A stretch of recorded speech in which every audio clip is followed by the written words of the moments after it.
नमस्कार, मैं हूं शुभम त्रिपाठी और आप देख रहे हैं सुदर्शन न्यूज। हमारे खास शो जागो ग्राहक जागो में आपका स्वागत है।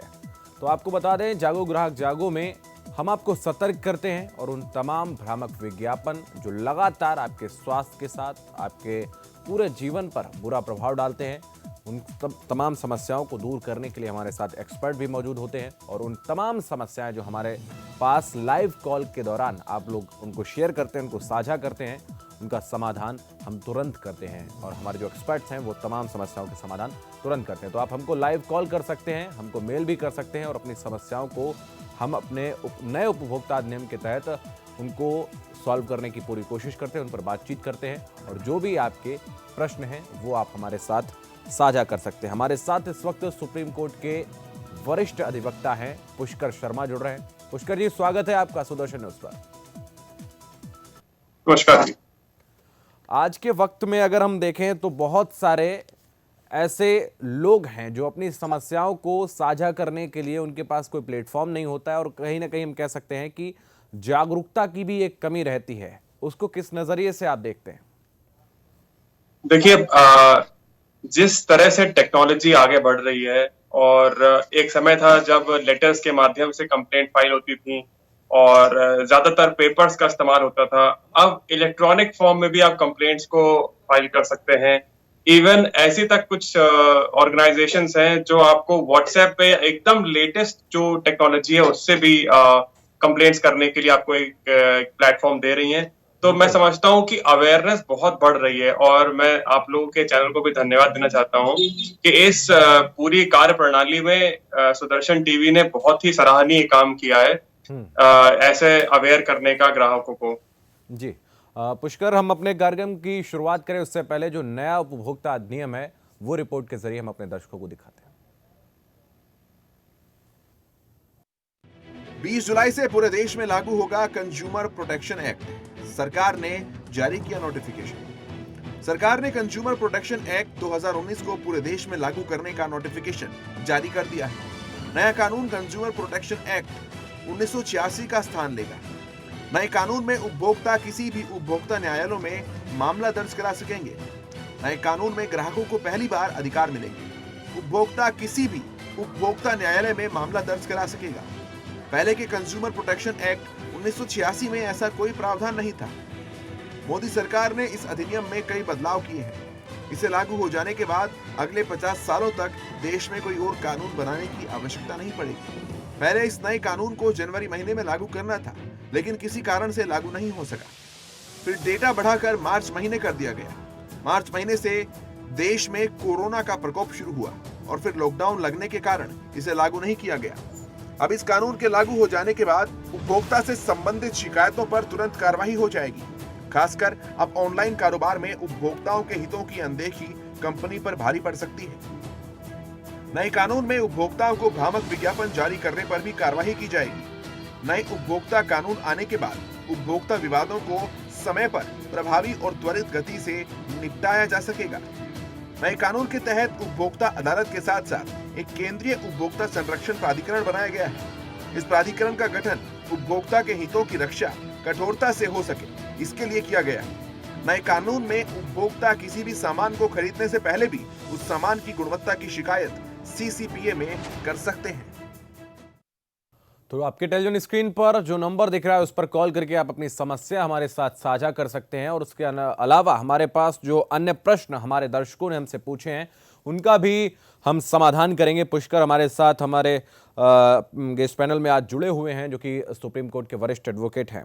पुष्कर, हमारे साथ जो दो कॉलर्स थे जो हमारे दर्शक हैं, एक शिवम उत्तराखंड से और राहुल शर्मा महाराष्ट्र से, इनका प्रश्न है, दोनों का एक ही प्रश्न है कि क्या अगर हम किसी मॉल में शॉपिंग करने के लिए जाते हैं और वो जो शॉपकीपर है या जिस भी दुकान से हम सामान खरीदते हैं वो बैग का एक्स्ट्रा चार्ज वसूलते हैं, तो क्या हम इसके अगेंस्ट कदम उठा सकते हैं आने वाले वक्त में? क्या कुछ ऐसा कोई नियम है कि हमको उसका पैसा ना देना पड़े और जो चीजें खरीदते हैं उसके साथ बैग हमको उसका एक्स्ट्रा पे ना करना पड़े? जी बिल्कुल। देखिए, अभी तक जितने भी ग्राहकों ने ये बैग वाली कंप्लेंट करी है तो अलग अलग हाई कोर्ट्स ने, अलग अलग राज्य जो जितने भी इनके कमीशन है, नेशनल कमीशन है, और इन सब ने इन पर एक पेनल्टी लगाई है, इनको ये कहा है कि ये जो बैग का चार्ज अलग से ले रहे हैं ये बिल्कुल ही गलत है। लेकिन अभी तक ऐसी सेंटर ने कोई नोटिफिकेशन नहीं दी है कि आप बैग को चार्ज कर सकते हैं या नहीं, क्योंकि ये देखिए लॉ डायनामिक है, मैंने हमेशा बोला है आपसे, बहुत सारी परिस्थितियों के अनुरूप ही लॉ को बनाया जाता है। कहीं ऐसा होता है कि बैग की कीमत वाकई बहुत ज्यादा है और उस सुविधा को देने के लिए उनको कुछ ना कुछ सुविधा शुल्क लेने की जो है वो जरूरत पड़ेगी।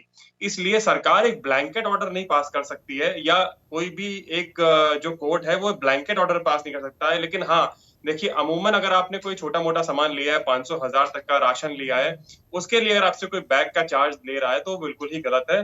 और जैसे जैसे वो चैलेंज होता है, जहां जहां वो चैलेंज होता है तो उस पर उसको कॉम्पनसेशन मिलता है और फटकार भी लगाई जाती है। बिल्कुल। एक और जो हमारे दर्शक हैं उनका प्रश्न है, इनका नाम है शरद शर्मा है, पवन गुप्ता है और आशीष नेगी हैं।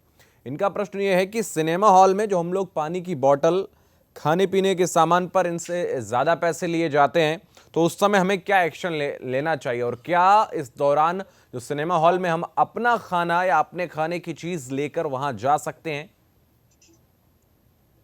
देखिए, जहां तक सवाल इस बात का है कि पानी की बोतल के प्राइसेस या कोल्ड ड्रिंक के प्राइसेस या पॉपकॉर्न के प्राइसेस सिनेमा हॉल में अगर वो एमआरपी रेट पर है, तब तो देखिए आपका कोई भी क्लेम नहीं बनता है, आप उसको परचेज ना करें, या आपका स्वीट बिल है। अगर आपको लगता है कि वो प्राइसेस इतने ज्यादा हैं जितने का वो प्रोडक्ट नहीं है, तो आप कोर्ट में उसकी चीज को चैलेंज करिए। सवाल इस बात का है शुभम जी, कोर्ट में कितने लोग चैलेंज करने जाते हैं इस बात जी। को? कौन फ्लैग होल्डर बनेगा? कौन हिम्मत लेगा इन चीजों से? हर कोई चाहता है कि मैं क्यों कानून के पछड़े में पड़ूं, मैं क्यों किसी को जबरदस्ती ऐसे करूं। समाज के सुधारक बनना भी बहुत बड़ी चीज है। इसलिए मैं आपको फिर कह रहा था कि सुदर्शन न्यूज ने बहुत बड़ा काम किया है अवेयर करने का। तो लगातार हम अपने दर्शकों को इस तरीके के जो भी मुद्दे हैं, जो उनसे रिलेटेड समस्याएं, उनको उठाते रहते हैं, और ये सामाजिक मुद्दे हैं। और बिल्कुल ठीक पुष्कर शर्मा कह रहे हैं कि कोई भी व्यक्ति कानून के मामले में ज्यादा फंसना नहीं चाहता, और इसीलिए हम उनकी मदद करने के लिए आ गए। एक कॉलर हमारे साथ इस वक्त जुड़ रहे हैं। जी, नाम बताइए अपना। पीके राजवंशी। कहाँ से बात कर रहे हैं आप? हम मेरठ से बोल रहे हैं। जी, क्या समस्या है आपकी? पोस्टेड ये पेशाब बहुत रुक रुक कर हो रहा है। ये डॉक्टर का कोई शो नहीं है साहब, ना इसमें हम आपकी कोई मदद कर सकते। बहुत धन्यवाद आपका हमारे साथ जुड़ने के लिए, और दोबारा स्क्रीन पर जो चल रहा हुआ करे शो, उससे देखकर ही तो फोन किया करिए। बहुत धन्यवाद। तो क्या ग्राहक के नए अधिकार हैं और 2019 का उपभोक्ता अधिनियम क्या है, उसको ही हम लगातार अपने दर्शकों को बता रहे हैं, और जो भी उनकी समस्याएं हैं उनका भी यहां पर निस्तारण कर रहे हैं। एक प्रश्न यहां पर है पुष्कर शर्मा, लक्ष्मी धनवर्षा यंत्र या इस तरीके के बहुत सारे यंत्र जो कि टेलीविजन पर बेचे जाते हैं, उनका प्रचार प्रसार किया जाता है, उनका आखिर कितना रोल है? क्योंकि उसमें कितनी सच्चाई रहती है और कितना वो फायदा लोगों को पहुंचाते हैं, और वो प्रचार प्रसार कितने लोगों के लिए उनके जीवन पर प्रभाव डालता है, या वाकई उनका कोई पॉजिटिव इफेक्ट भी रहता है? जी बिल्कुल, देखिए हमारा हिंदुस्तान में डर का व्यापार होता है। डॉक्टर डरा के दवाई बेचता है, पंडित डरा के आपको आपकी कुंडली देख के पैसे लेता है, और इस तरीके से तमाम सोर्सेज हैं डरा कर आपको पैसा कमाने के। तो ग्राहकों को खुद अवेयर बनना पड़ेगा कि या तो हम डर के पैसा अपना खर्च करें, नहीं तो सजग होके अवेयर होके हम उन ठगी से, उन सब चीजों से बच सकते हैं। मैंने हमेशा इस शो में बैठ के कहा है कि देखिए, केवियट एम्पिटर और केवियट बायर के जो रूल्स होते हैं, जो लॉ कहता है, देखिए दोनों लोगों को सजग होना है बराबर का। जो उत्पादक है, जो सामान बेच रहा है, जो विक्रेता है, वो भी सजग रहे कि अच्छा सामान बेच रहा है, और जो ग्राहक है वो भी सजग रहे कि मैंने पूरी गुणवत्ता जांच परख के मैंने उस सामान को लिया है। क्योंकि कोर्ट भी तब आपकी मदद करेगा जब आप खुद की मदद करना चाहते हैं। बिल्कुल, कोर्ट तभी आपकी मदद करेगा जब आप उनकी पूरी तरीके से अवेयर हैं, सजग हैं, जागरूक हैं। और जिस तरीके से ये जो समस्या थी सिनेमा हॉल की, जाहिर सी बात है हर कोई व्यक्ति आगे आकर इनिशिएटिव नहीं लेना चाहता। एक और कॉलर हमारे साथ जुड़ रहे हैं। जी जी, सुन पा रहे हैं आप? नाम बताइए अपना। हेलो, हाँ मेरा नाम चित्रेश देसाई है। जी, क्या समस्या है आपकी? हाँ, एक्चुअली मैंने कंज्यूमर फोरम में कंप्लेंट किया हुआ है। मैंने एक हाउस मैंने हाउस बुक किया है और हाउस के लिए मेरे बिल्डर ने काफी लेट सजेशन दिया है मुझे। और मैंने बिल्डर के थ्रू हाउस बुक किया है और उसमें सजेशन दिया है। करीब करीब मुझे 5 साल बाद सजेशन देने का बात कर रहा है बिल्डर, और मैंने उसके सामने कंपनसेशन डिमांड रखा है। तो अभी आपको पजेशन मिल चुका है? नहीं, अभी पजेशन अभी भी नहीं मिला, करीब करीब 7 साल हो गया। तो कब देने के लिए बात कर रहे हैं? क्या बोलते हैं जब आप उनसे पजेशन के लिए बोलते हैं तो क्या कहते हैं वो? एक्चुअली बिल्डर अभी पजेशन के लिए रेडी है, बट अभी बिल्डर रेडी है, बट मैंने उसके सामने कंज्यूमर फोरम में कंप्लेन फाइल की है कि भाई इतना 7 साल हो गया तो आप मुझे कंपनसेशन दो। बिल्कुल, मैं आपका जो प्रश्न है वो हमारे जो गेस्ट हैं वो सुन रहे हैं। पुष्कर, क्या कुछ इसमें हो सकता है? क्या इनको मुआवजा मिल सकता है उसका, क्योंकि जो भी पोजीशन में इनके देरी हुई है? और उसमें एक और पॉइंट था कि कंपनसेशन के लिए तो मैंने फाइल किया हुआ है और बिल्डर अभी कुछ सामने से 2 साल हो गया मैंने केस फाइल किए, बिल्डर का भी कोई रिस्पॉन्ड नहीं आ रहा है। तो ऐसे केस में क्या करना चाहिए? जी पुष्कर। देखिए, सबसे पहली बात तो बहुत आपको इस चीज की बधाई कि आप अपने राइट्स के लिए अवेयर थे। आपने ऑलरेडी कंज्यूमर कोर्ट में आपने इसको फाइल कर दिया है और इसको परस्यू कर रहे हैं अच्छी तरीके से। जहां तक सवाल इस बात का है कि वो कोर्ट में नहीं आ रहे हैं, तो ऑब्वियसली एक प्रोसेस है, एक प्रोसीजर है। आपके जो लॉयर होंगे वो इसको बखूबी जानते होंगे। आप उनसे बात करिए, उस केस को अपने अर्जेंट बेसिस पे डिस्पोजल कराइए, अर्जेंट एप्लीकेशंस लगाइए उसमें। और अगर बिल्डर नहीं आ रहा है तो इस पे एक जो लॉ कहता है वो एक्स पार्टे प्रोसीडिंग कर देगा उनके अगेंस्ट, और उसको फिर आप एग्जीक्यूट कर सकते हैं। मतलब उनके बिना आए आप वो केस जीत जाएंगे। तो बेफिक्र रहिए, कॉम्पनसेशन आपको जरूर मिलेगा। अगर उन्होंने वादा किया था आपको प्रॉपर्टी पहले देने का लेकिन नहीं दिया है अगर, तो आपको उस चीज का कॉम्पनसेशन जरूर मिलेगा। जी, आशा करते हैं आपकी समस्या का समाधान होगा और जो प्रश्न का उत्तर मिला है आप संतुष्ट होंगे। एक और कॉलर हमारे साथ जुड़ रहे हैं। जी, नाम बताइए अपना। मैं अनिल कुमार शर्मा बोल रहा हूँ भिलाई से। हमारे यहाँ किराना सुपर बाजार है, वो वहाँ का मालिक जो है कैश पेमेंट ही लेता है, ना तो स्वाइप करवाता है, ना डिजिटल कोई मोड है, पेटीएम है, ना फोन पे है। वो केवल स्वाइप ही करवाना चाहता है। तो उसके लिए हम लोग क्या कर सकते हैं सर? ठीक है पुष्कर, इसमें क्या इनकी मदद की जा सकती है? हालांकि डिजिटल को लगातार प्रधानमंत्री बढ़ावा दे रहे हैं और हर किसी को डिजिटलाइजेशन के लिए अवेयर किया जा चुका है, लेकिन उसके बाद भी कुछ लोग ऐसे हैं। पुष्कर, देखिए, ये पूरी तरीके से उनका प्रेरोगेटिव है, वो किस तरीके से पेमेंट लेना चाहते हैं। कल को आप किसी इंडिविजुअल को ये नहीं बोल सकते हैं कि आपको मैं जिस मोड में पेमेंट देना चाहता हूँ आपको उसी में लेना है। वो उसका अपना एक फंडामेंटल राइट है, वो कैसे भी उस चीज को परस्यू कर सकता है। हाँ, अगर कोई आगे गवर्नमेंट की कोई गाइडलाइन आती है कि नहीं सिर्फ और सिर्फ प्लास्टिक करेंसी ही इस्तेमाल करनी है, तो ऑब्वियसली वो सब पे ही बाइंडिंग होगी। फिलहाल ऐसे कोई भी रूल, ऐसी कोई रेगुलेशन या ऐसा कोई प्रोविजन कानून नहीं है जिनकी तहत आप उनको बाइंड कर सकते हैं कि आप जिस मोड में देना चाहते हैं वो उसी मोड में उस पेमेंट को लें। जी, एक और कॉलर हमारे साथ जुड़ रहे हैं। जी, नाम बताइए। हाँ सर, नमस्ते, इब्राहिम अंसारी बोल रहे हैं। जी बोलिए, क्या समस्या है आपकी? सर ये शॉपिंग मॉल में अगर हम कोई सामान खरीदते हैं उस बाइक चार्ज क्यों ले रहे हैं ये लोग? इसका क्या कानून बनता है? आपकी आवाज स्पष्ट नहीं आ रही है। जी बोलिए दोबारा। सर ये शॉपिंग मॉल में अगर हम सामान खरीदते हैं तो उसमें प्लास्टिक बैग का जो चार्ज आखिर लेते हैं उसे क्या करना पड़ेगा? प्लास्टिक बैग का पे करना पड़ता है? हाँ जी, हालांकि हम इस प्रश्न का उत्तर पहले दे चुके हैं, लेकिन मैं पुष्कर से कहूंगा एक बार इनकी समस्या का समाधान आप पुनः करें। देखिए, अगर आपको उनके प्लास्टिक बैग से समस्या है उनके चार्ज करने से, तो आपने अभी तक किसी इस प्लेटफॉर्म पे चैलेंज किया है? मैं उनसे पूछना चाहता हूँ ये बात। क्या उन्होंने अभी तक इस चीज को चैलेंज किया है कि वो हम लोगों के माध्यम से?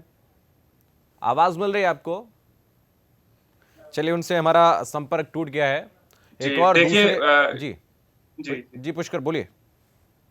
बस मैं ये कहना चाहता था कि जब तक आप खुद स्वयं कोर्ट नहीं आएंगे, अपनी कंप्लेंट्स को नहीं आगे रखेंगे, तब तक कैसे निस्तारण होगा? बिल्कुल, एक और कॉलर हमारे साथ जुड़ रहे हैं। जी, नाम बताइए।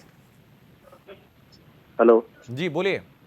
जी नमस्कार सर, मैं छत्तीसगढ़ से शेखर चक्रधर बोल रहा हूँ। जी सर, मैं पूछना चाह रहा था कि जो अभी सरकार ने जो खाद्य पदार्थों या फिर ग्राहकों के लिए जो मानक तय किए हुए हैं, क्या उसमें खाद्य पदार्थ भी आते हैं और क्या उसमें हाइजीन का भी कुछ मेंशन किया हुआ है? और ग्राहकों को कैसे पता चलेगा जो आजकल कंपनियां बेवकूफ बना रही हमें प्रोटीन के नाम पे या मिनरल्स के नाम पे। तो इन सब चीजों की जानकारी हमें किस प्रकार दी जाएगी और क्या सरकार इसके लिए उत्तरदायी रहेगी, और अगर रहेगी तो किस हद तक के वो उत्तरदायी रहेगी, या फिर हम किस तरीके से एक्शन ले सकते हैं? जी पुष्कर जी, बहुत अच्छा प्रश्न है। देखिए, इनका बहुत अच्छा प्रश्न है, मैं जवाब देना चाहता हूँ। बिल्कुल। नए एक्ट में आप उस मैन्युफैक्चरर और उस विक्रेता जो उसके बिहाफ पे उस प्रोडक्ट को बेच रहा है, दोनों को ही अकाउंटेबल कर सकते हैं आप। बहुत ही अच्छा एक्ट है, सारी चीजें इसमें ऐड करी गई हैं। कोशिश ये करी गई है कि कॉम्प्रिहेंसिवली सारी चीजों को डिसाइड किया जा सके, इस नजरिए से इस एक्ट को लाया गया है। और मैं समझता हूं कि अगर कुछ कमियां रहेंगी तो वो सुप्रीम कोर्ट और हाई कोर्ट और रिस्पेक्टिव कोर्ट्स जो बनी है वो उन अपने जजमेंट से उसको कंप्लीट कर देंगी। तो जरूरी इस बात का है कि आप लोग निकलें घर से बाहर, अगर कोई शिकायत है, कोई कंप्लेंट है तो कोर्ट जाएं, कानून का दरवाजा खटखटाएं, आपको न्याय मिलेगा। बिल्कुल, कानून का दरवाजा आप खटखटाइए और जो भी आपकी समस्याएं हैं, सबसे बड़ी बात है आपको इनिशिएटिव लेना पड़ेगा। हम आपको सिर्फ रास्ता दिखा सकते हैं, लेकिन आपको खुद ही उस रास्ते पर चलना होगा, तभी आपको आपकी समस्या का समाधान हो सकता है। तो एक और कॉलर हमारे साथ इस वक्त जुड़ रहे हैं। जी, नाम बताइए अपना। हेलो जी बोलिए। नमस्कार जी। नमस्कार जी। जी अपना मेरे पल्स में पैसा भरा हुआ है, पल्स कंपनी में 50,000 रुपया। कुछ 10 साल हो गए, वो लोग न ध्यान देते न कुछ, और मतलब बिल्कुल पैसा आने की कोई संभावना नहीं है। उसके लिए क्या करना पड़े जी? कहाँ पैसा आपका, आप स्पष्ट करिए प्रश्न अपना पूरी तरीके से, किसके पास है और कौन नहीं दे रहा है क्या? जी हमने पैसा भरा हुआ पल्स कंपनी में, पीजीएफ में। अच्छा, कंपनी है पीजीएफ, प्राइवेट कंपनी है। तो उसमें पैसा भरा हुआ और अभी तक 10 साल हो गए, ना उसका ना पैसा आ रहा, ना चेक दे रहे। तो आप जब उनसे मांग करते हैं तो उनका क्या प्रत्युत्तर मिलता है, क्या जवाब देते हैं? बात भी नहीं करते, कंपनी उठ गई, कंपनी में पैसा नहीं, कंपनी फेल हो गई, हम क्या करें? अच्छा पुष्कर, जो क्या मदद इनकी की जा सकती है? कंपनी अपने आप को दिवालिया बता रही है। देखिए, अगर इनका जो दिया हुआ पैसा 1 लाख से ऊपर होता तो ये बेशक IBC insolvency and bankruptcy court में अपना एक उनको दिवालिया घोषित करने के लिए एप्लीकेशन लगा सकते थे और आगे परस्यू कर सकते थे। लेकिन जरूरी होगा ये जानना कि इन्होंने अभी तक कोई कंप्लेंट किसी पुलिस को, किसी थाने में कोई एफआईआर दर्ज कराई है कि इनके संग फ्रॉड हुआ है, इन्होंने पैसे जमा किया और वो कंपनी पैसे नहीं दे रही है, या सब चीजें हुई हैं? क्या इन्होंने कोई कंप्लेंट करी है? जी नहीं जी, हमने कंप्लेंट। तो सर, बिना कंप्लेंट किए कैसे आपकी कोई भी किसी भी क्वेरी का या कंप्लेंट का निस्तारण हो सकता है? आपको निकलना, हम बार बार ये बात बोलते हैं, आपको निकलना होगा, आपको कंप्लेंट करनी होगी। अब आप कंप्लेंट करने जाएंगे तो पुलिस जरूर पूछेगी आपसे कि अब तक आप कहाँ थे, कोर्ट भी पूछेगा आपसे अब तक कहाँ थे, फिर आप क्या जवाब देंगे? जी हम तो उनके भरोसे में थे, हमको इतना जानकारी नहीं था, पढ़े लिखे नहीं थे, और लोग जानबूझ के बगला कर लेके चले गए, हमको फंसा के चले गए। तो दोबारा आप ऐसे किसी भी भ्रम में ना फैलें, ऐसा ही मैं आपसे आशा रखता हूं, क्योंकि बहुत सारे ऐसे लोग हैं। देखिए, मैं अपने सभी दर्शकों को सतर्क करना चाहता हूं, कोई भी बैंक आपसे आपकी डिटेल फोन के द्वारा नहीं पूछता है, आपसे कभी वो आपकी ईमेल नहीं पूछेगा। जब आप बैंक जाएंगे उसी दौरान अगर आपके किन्हीं भी डॉक्यूमेंट्स में कोई कमी आती है तो आपको वो बोलेंगे, लेकिन कोई भी कॉल जब आए तो उसको आप किसी भी तरीके का कोई कोड, अपने एटीएम की डिटेल्स कुछ भी मत बताइएगा। बहुत सारे ऐसे फ्रॉड लगातार होते हैं। एक और कॉलर हमारे साथ जुड़े हैं। जी, नाम बताइए। सुन पा रहे हैं आप? हाँ सुन पा रहा हूँ सर। जी, नाम बताइए। हाँ सर, एक ही सर मैं बोल रहा हूँ। जी, क्या समस्या है आपकी? सर हमारा टाटा स्काई का सेट टॉप बॉक्स है, तो वो मेरे पास 2 सेट टॉप बॉक्स हैं, 2 टीवी लगे हुए हैं और दोनों टाटा स्काई के उस एक कनेक्शन से चल रहे हैं। एक जो मेरा सेकंड बॉक्स है वो अभी लिया था 6 महीने पहले, वो वारंटी में। तो उसको चैनल को देखते जैसे मान लीजिए अभी मैं आपका सुदर्शन न्यूज देख रहा हूँ, उसको देखते देखते वो चैनल जंप होकर उसके टाटा स्काई के 100 पे 110 पे जंप हो जाता है। तो ये जो समस्या थी पिछले 6 महीने से थी, और मैंने हर 7वें दिन 10वें दिन टाटा स्काई को रिपोर्ट किया, उसके सर्विसेज के पैसे दिए, और टाटा स्काई मेरी प्रॉब्लम को सॉल्व नहीं कर पाया। अब हमने उस टाटा स्काई के कनेक्शन को बंद करा के दूसरा कनेक्शन ले लिया। अब मैं जो मेरा टाटा स्काई का जो कनेक्शन है वो मैंने बंद करा दिया, तो मैं टाटा स्काई से बोल रहा हूँ कि you have to refund my money which I got. तो टाटा स्काई इसके लिए डिनाई कर रहा है, ना तो मेरे को सर्विसेज मिली और ना वो मेरी प्रॉब्लम को टेक्निकली सॉल्व कर पाए।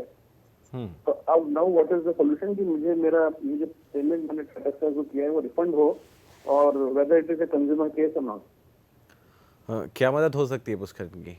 Yes, indeed, it's a consumer case. If there's a shortfall in service, उनको अपने आपके पैसे लौटाने चाहिए थे जो कि उन्होंने नहीं लौटाए। अगर उनके टर्म्स एंड कंडीशंस को आप सब फॉलो करते हैं आपने, क्योंकि जब भी आप किसी कंपनी के किसी सामान को लेते हैं उसको लेने के बाद ये माना जाता है कि आपने जो उनके टर्म्स एंड कंडीशंस हैं उनको एक्सेप्ट कर लिया है, जो कि अपैरेंट है, दिखते हैं। हिडन कंडीशंस की बात नहीं कर रहा हूं मैं, जो कि अपैरेंट है वो सब आपने फॉलो कर लिए हैं। अगर उन्होंने आपका पैसा नहीं दिया, आप नोटिस बेशक उनको दीजिए, कंज्यूमर कोर्ट में केस करिए उनके अगेंस्ट, आपको निश्चित तौर पे कॉम्पनसेशन मिलेगा और आपका जो पैसा है वो भी रिफंड मिलेगा। जी, एक और कॉलर हमारे साथ इस वक्त जुड़ रहे हैं। जी, नाम बताइए। सर पीयूष गोयल बोल रहा हूँ सर मैं। जी, क्या समस्या है आपकी? ये सर मैं एक लॉ का छात्र हूँ मैं भी। सर मेरे को ये पूछना है कि अगर मान लीजिए कोई जो दुकानदार है वो बैग के पैसे मांगता है मेरे से, कैरी बैग के, तो उसकी कंप्लेन करने की प्रक्रिया क्या रहेगी? जी, तीसरी बार ये प्रश्न पूछा गया है पुष्कर, और मैं चाहूंगा मैं एक जी डिटेल में शुभम जी बता देता हूँ इसको। मैं जी देखिए, बैग का जहां तक सवाल है, मैं फिर बता दे रहा हूँ, अगर कोई रीजनेबल कॉज है बैग देने का तब जी उनसे हमारा संपर्क। लेकिन अगर किसी भी ऐसी सिचुएशन में जहां उनको बैग फ्री ऑफ कॉस्ट देना चाहिए था, वहां पर उन्होंने अगर पैसे ले लिए हैं, तो ऑब्वियसली आपके पास एक लोकस है, आप सीधे उनके नोटिस भेजिए कि आपने किस आधार पे उनसे ये चीज पैसे लिए हैं। अगर उनका जवाब सेटिस्फैक्टरी नहीं होता है तो आप उनके ऊपर सीधे कोर्ट में केस कर सकते हैं। कंज्यूमर फोरम में, डिस्ट्रिक्ट कंज्यूमर फोरम में उनके अगेंस्ट आप केस कर सकते हैं। जी, तो सीधे आप केस कर सकते हैं, उनके अगेंस्ट एक्शन ले सकते हैं, और ये आपके अधिकार हैं जो पल पल की हर एक जो भी जानकारी, जो भी निर्णय आप ले सकते हैं वो हम लगातार आपको बता रहे हैं। एक और कॉलर हमारे साथ जुड़ रहे हैं। जी, नाम बताइए। प्रदीप पांडे बोल रहा हूँ। जी, क्या समस्या है आपकी? जी, मैंने अभी एक वोल्टास का कूलर लिया हुआ है 25-26 मई को जी। और कूलर में प्रॉब्लम हुई, कूलर चल नहीं रहा है, बंद हो गया। और मैंने कई बार कंप्लेंट पे कंप्लेंट लॉन्च किया। एक बार बंदा आया भी और उसने उसका सामान निकाल के ले गया, बोला 2-3 दिन में बना देंगे, लेकिन अभी तक हफ्ते 10 दिन हो गए और मैं बार बार मैसेज या फोन करता हूँ तो कॉल जाके कट जाती है, कस्टमर केयर में लगता ही नहीं है। तो जाहिर सी बात है आप उनके खिलाफ एक्शन ले सकते हैं, कंज्यूमर फोरम में आप जा सकते हैं। बाकी पुष्कर आपको और भी डिटेल बताएंगे। देखिए, मैं बताना चाहूंगा, नए एक्ट के तहत district consumer forum, state consumer commission, national commission, तीनों की पेक्यूनरी लिमिट, यानी कि उनकी जो आपका जो कंप्लेंट का अमाउंट है उसको बूस्ट कर दिया गया है। डिस्ट्रिक्ट कंज्यूमर फोरम में अब आप 10 करोड़ 1 करोड़ तक के जितने भी केसेस हैं उनको कर सकते हैं। 10 करोड़ तक के सारे केसेस आप स्टेट कमीशन में कर सकते हैं और 10 करोड़ से ऊपर के आप नेशनल कमीशन में कर सकते हैं। अगर आपका जो क्लेम है बहुत कम अमाउंट का है, कई बार ऐसा होता है कि ग्राहक ये सोचता है कि कम अमाउंट का क्लेम किस तरीके से वो ले जाएं, उनको थोड़ा सा अनकंफर्टेबल लगता है। देखिए, मैं आपको बता दूं, विदेश में 10-10 पाउंड के लिए, 1-1 पाउंड के लिए, 2-2 डॉलर के लिए लोग वहां पर केस कर देते हैं, इतना अवेयर है अपने राइट के लिए। आप बेशक इस बात से बिल्कुल मत घबराएं कि अगर हम 500 रुपए का कोई डिस्प्यूट है उसको कोर्ट में लेके जाएंगे तो उससे तो मेरा 5,000 रुपए का वकील की फीस और 10,000 रुपए मेरे कोर्ट फीस चली जाएगी। ऐसा नहीं है। जब आप केस वो जीत जाएंगे तो आपको वो सारा पैसा वापस दिया जाएगा, ऑपोजिट पार्टी आपका वो सारा पैसा वापस करेगी आपके उन 500 रुपए के साथ।